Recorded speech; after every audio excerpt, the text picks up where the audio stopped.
उधर अमेरिका के Las Vegas शहर में बारिश ने ऐसा कहर बरपाया कि शहर के कई हिस्से डूबने की कगार पर पहुंच गए और कुछ इलाकों में तो ये पानी तबाही की शक्ल में बहता नजर आया, जिसने अपनी जद में आने वाली हर चीज को खिलौना समझ लिया। मटमैले पानी के उफान ने कहीं पेड़ उखाड़ दिए तो कहीं पुलों को धराशायी कर दिया। वहीं इसकी चपेट में आने से एक कार की तो सूरत ही बिगड़ गई। सैलाब की भेंट चढ़ने के बाद वो कार महज टिन के डब्बे से ज्यादा कुछ नहीं बची। वहीं शहर में भी बारिश ने जबरदस्त तबाही मचाई। तस्वीरों में दिखा कि एक अंडरब्रिज में भरे पानी को पार करना एक कार वाले को महंगा पड़ गया। उसने हिम्मत करके उस जगह को पार करने के लिए जैसे ही कार बढ़ाई, वो बीच में जाकर फंस गई, जिसके बाद उसकी मदद के लिए राहत कर्मियों को आना पड़ा। उन्होंने कार में बैठी उसकी पत्नी को गोद में लेकर सुरक्षित बाहर निकाला और फिर कार को निकालने के लिए दमकल विभाग की गाड़ी को बुलाया गया। किम जोंग उन के अमेरिका को परमाणु हमले की धमकी देने के बाद अमेरिका ने भी बाजुएं चढ़ा ली और उनके कथित हैकरों पर इनाम डबल कर दिया।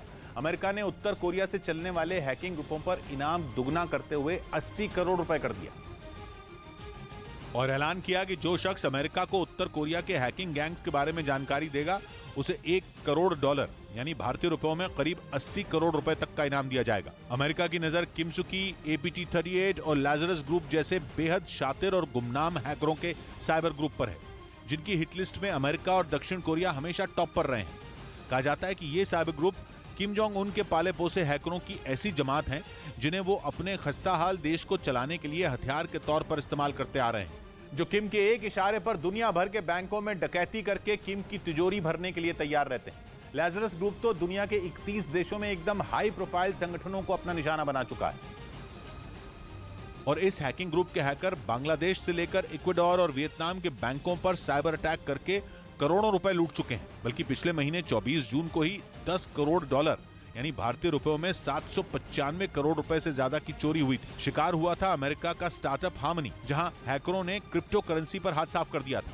सैकड़ों करोड़ की उस लूट के पीछे लाजरस ग्रुप के होने का ही शक है। 2014 में लाजरस ग्रुप ने अमेरिका की सोनी पिक्चर्स एंटरटेनमेंट पर भी साइबर अटैक किया था और कंपनी की वो फिल्में तक लीक कर दी थी जो रिलीज ही नहीं हुई थी।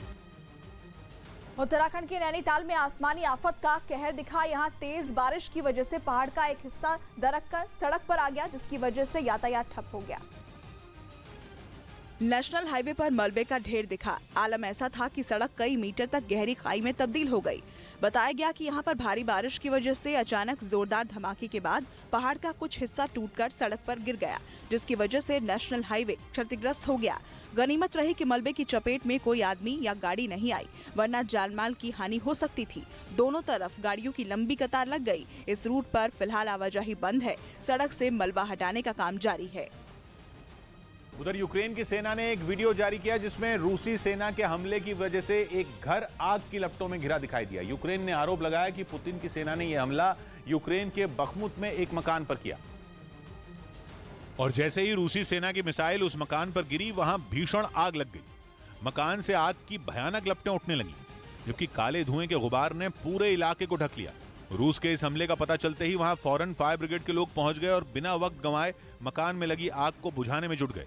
लेकिन मिसाइल गिरने की वजह से आग इतनी खतरनाक हो चुकी थी कि उसे बुझा पाना इतना भी आसान नहीं था। हालांकि फायर ब्रिगेड के लोगों ने आग बुझाने के लिए मकान पर चारों तरफ से पानी की बौछार की। बाद में कई घंटों की मशक्कत के बाद आग पर काबू पा लिया गया। उत्तराखंड के रामनगर में भारी बारिश की वजह से उफान पर बरसाती नालों ने लोगों की मुश्किल बढ़ा दी है। वहां सड़क पार करने की कोशिश में कई गाड़ियां पानी के बीच फंस गई।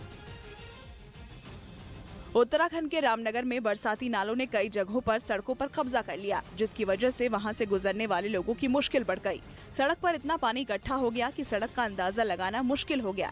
इस पानी के बीच से निकलने की कोशिश में कई गाड़ियां फंस गई, जिसके बाद जमीन खोदने वाली मशीन की मदद से इन गाड़ियों को निकालने की कोशिश की गई। एक गाड़ी तो पानी में ऐसी फंसी कि उससे निकालना मुश्किल हो गया। गाड़ी में बैठे लोग ही उतरकर किसी तरह उसे धक्का देकर बाहर निकालने की कोशिश करते दिखे, जबकि सड़क पर गाड़ियों की लंबी लाइन लग गई। वहां घूमने आए कई पर्यटक भी इस वजह से परेशान दिखे। हरियाणा में रक्षाबंधन पर महिलाएं बसों में मुफ्त सफर कर सकेंगी। हरियाणा सरकार ने रक्षाबंधन के मौके पर 10 और 11 अगस्त को महिलाओं को राज्य की सरकारी बसों में मुफ्त यात्रा करने का तोहफा दिया। दिल्ली के विकासपुरी फ्लाईओवर पर भी चाइनीज मांझे से एक आदमी के गले पर चोट लगने का मामला सामने आया। हालांकि अच्छी बात यह रही कि डॉक्टरों ने किसी तरह उसकी जान बचा ली। कॉमनवेल्थ गेम्स के दौरान तैराक Srihari Nataraj 100 metre backstroke प्रतियोगिता के सेमीफाइनल में पहुंच गए।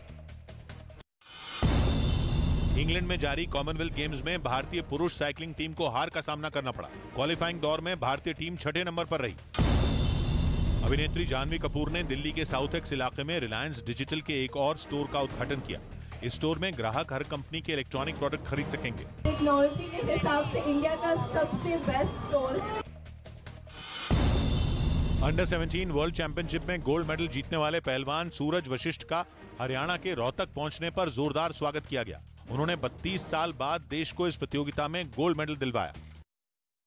तालिबान से दोस्ती कर रहे चीन के लिए वीगर मुसलमानों के समर्थन में बंदूक उठाने वाला एक विद्रोही गुट बड़ा खतरा साबित हो सकता है। साउथ चाइना मॉर्निंग पोस्ट की रिपोर्ट के मुताबिक ETIM यानी ईस्ट तुर्किस्तान इस्लामिक मूवमेंट नाम के इस गुट ने अफगानिस्तान में अपने कई अड्डे बना लिए हैं, जो तालिबान से दोस्ती करके अफगानिस्तान में अपनी पैठ बनाने के चीन के इरादों पर पानी फेर सकता है। कहा जा रहा है कि ये विद्रोही गुट चीन पाकिस्तान इकोनॉमिक कॉरिडोर को अफगानिस्तान तक ले जाने के शी जिनपिंग के सपने को हवा कर सकता है। इसके साथ ही अफगानिस्तान के अकूत खनिज पर नजर गड़ाए बैठे चीन के लिए बड़ा सिरदर्द साबित हो सकता है, क्योंकि चीन में वीगर मुसलमानों पर हो रहे जुल्म के खिलाफ हथियार उठाने वाले विद्रोही गुट ने अफगानिस्तान के कई हिस्सों में अपने सैन्य अड्डे बना लिए हैं, जिसे चीन के लिए एक बड़ा झटका बताया जा रहा है, क्योंकि अफगानिस्तान में तालिबान सरकार का साथ देने वाले चीन के लिए ईस्ट तुर्किस्तान इस्लामिक मूवमेंट गुट एक मुसीबत बन गया है। और ऐसा इसलिए क्योंकि इस विद्रोही गुट ने चीन में वीगर मुसलमानों पर हो रहे अत्याचार का जवाब देने की तैयारी कर ली है। चीन खुद कई बार ये आरोप लगा चुका है कि ETIM के विद्रोही उसके शिनजियांग प्रांत में हमले करते हैं और फिर अफगानिस्तान में जाकर छिप जाते हैं। चीन पर आरोप है कि उसने शिनजियांग प्रांत में ही कई डिटेंशन कैंप बना रखे हैं, जिनमें वीगर मुसलमानों को रखकर बेहिसाब जुल्म किए जाते हैं। कहा जाता है कि चीन के शिनजियांग प्रांत में 10 लाख से ज्यादा मुसलमानों को डिटेंशन सेंटरों में रखा गया है। चीन पर हमेशा ये आरोप लगते रहे हैं कि वीगर मुसलमानों की बहुत बड़ी आबादी वाले शिनजियांग प्रांत में उसने मानवाधिकारों की धज्जियां उड़ा रखी हैं। लेकिन चीन ने हमेशा इन आरोपों को नकार दिया। उसने दावा किया कि शिनजियांग प्रांत में बने कैंपों में वीगर मुसलमानों पर जुल्म नहीं ढाया जाता, बल्कि वो कैंप वोकेशनल ट्रेनिंग सेंटर हैं। लेकिन अफगानिस्तान में अपना पैर पसार रहे ETIM के लड़ाके चीन पर भरोसा नहीं करते। चीन में वीगर मुसलमानों पर अत्याचार के खिलाफ उन्होंने बंदूक उठा रखी है और यही अफगानिस्तान में चीन के लिए सिरदर्द साबित हो रहा है। चीन ने वहां की तालिबान सरकार से कई बार मांग की है कि वो विद्रोही गुट पर कार्रवाई करे, लेकिन ऐसा होता हुआ नहीं दिख रहा। कहा जा रहा है कि अफगानिस्तान में कुछ ही समय में ETIM के लड़ाकों की संख्या तेजी से बढ़ी है। दावा किया गया कि वहां ईस्ट तुर्किस्तान इस्लामिक मूवमेंट के करीब 1000 लड़ाके मौजूद हैं, जिन्हें मिलिट्री ट्रेनिंग के साथ घातक हथियार भी दिए जा रहे हैं। और कहा जा रहा है कि ETIM के ये लड़ाके अफगानिस्तान में चीन के एक और मंसूबे को धूल में मिला सकते हैं। तालिबान को दोस्त बनाने वाले चीन का लाखों करोड़ डॉलर कमाने का सपना टूट सकता है, क्योंकि कहा जाता है कि चीन की नजर अफगानिस्तान की मिट्टी में दबे 76 लाख करोड़ से ज्यादा के खनिज के खजाने पर भी है, जिनमें लोहा, तांबा, कोबाल्ट और सोने जैसी धातुएं शामिल हैं। इसके अलावा चीन की नजर लिथियम पर भी है, जिसका बहुत बड़ा भंडार अफगानिस्तान में है। इस धातु की इस वक्त पूरी दुनिया में बड़ी डिमांड है, क्योंकि लिथियम का इस्तेमाल लैपटॉप और मोबाइल की बैटरियों में होता है और चीन दुनिया में इस्तेमाल होने वाली लिथियम बैटरी के उत्पादन में नंबर 1 है। यानी अगर वीगर मुसलमानों के समर्थन वाला गुट चीन के खिलाफ इसी तरह मजबूत होता रहा तो अफगानिस्तान का फायदा उठाने के चीन के पैंतरे फेल भी हो सकते हैं।